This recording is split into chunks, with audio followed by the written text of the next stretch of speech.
మరొక అంశంలోకి వెళదాం. మరో తెలుగోడు అమెరికాలో ప్రాణాలు కోల్పోయాడు. విచ్చలవిడిగా ఉన్న గన్ కల్చర్ ఒక యువకుడి ప్రాణాల్ని బలి తీసుకుంది.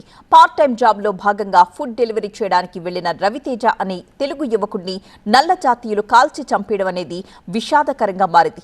చైతన్యపురి పరిధిలోని ఆర్కేపురం గ్రీన్ హిల్స్ కాలనీకి చెందిన కొయ్యడ చంద్రమౌళి కుమారుడు రవితేజ 2022 మార్చిలో అమెరికాకు వెళ్లాడు. అక్కడ మాస్టర్స్ పూర్తి చేసి ఉద్యోగాన్వేషణలో ఉన్నాడు. వాషింగ్టన్ ఏవ్లో దుండగులు జరిపిన కాల్పుల్లో మృతి చెందాడు. దీంతో హైదరాబాద్లోని అతడి నివాసంలో విషాద ఛాయలు అలుముకున్నాయి. ఈ పరిస్థితి ఎవరికీ రాకూడదంటూ రవితేజ తండ్రి విలపిస్తున్నారు.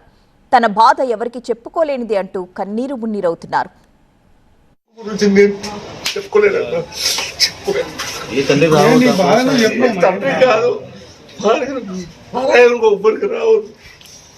ఏదో దాని నుంచి పోతే ఏమై చేస్తున్నాడు ఇట్లా కొడుకుప్పుడు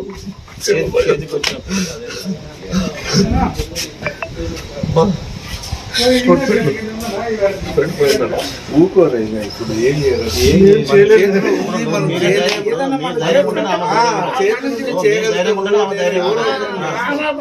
చెప్పాలి. ఇప్పుడు మీరు ధైర్యం చెప్పాలి. అదే ఇక్కడ ఎవరు తీర్చలేం కానీ అదే మీరు ఏంటంటే మీరు ధైర్యం చెప్పాలి. వాళ్ళకి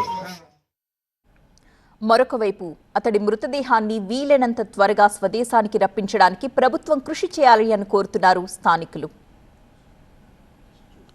రవితేజ అనే అబ్బాయి 2022 మార్చిలో ఎంఎస్కి ప్రిపేర్ అయ్యడానికి వెళ్ళాడు. తర్వాత ఎంఎస్ అయిపోయిన తర్వాత పార్ట్ టైం ఒక చైనీస్ రెస్టారెంట్లో పార్ట్ టైం జాబ్ చేస్తుంటూ ఈరోజు మార్నింగ్ డెలివరీకి వెళ్తే అక్కడ నల్ల జాతి వాళ్ళు ఈరోజు షూట్ చేసి కారు తీసుకొని వెళ్ళడం జరిగింది. అందుకే తానా వాళ్ళతో కూడా మాట్లాడుతున్నారు. మా తెలుగు వాళ్ళంతా పిల్లలంతా అక్కడ యూనిటీతో వెళ్ళినారు. రేపు పొద్దున కన్సల్టెంట్కి వెళ్ళి ఆ బాడీ అంతా పోస్ట్మార్టం అంతా మాట్లాడి పోలీసుతో మాట్లాడి తానా వాళ్ళు కూడా చొరవ తీసుకుంటున్నారు.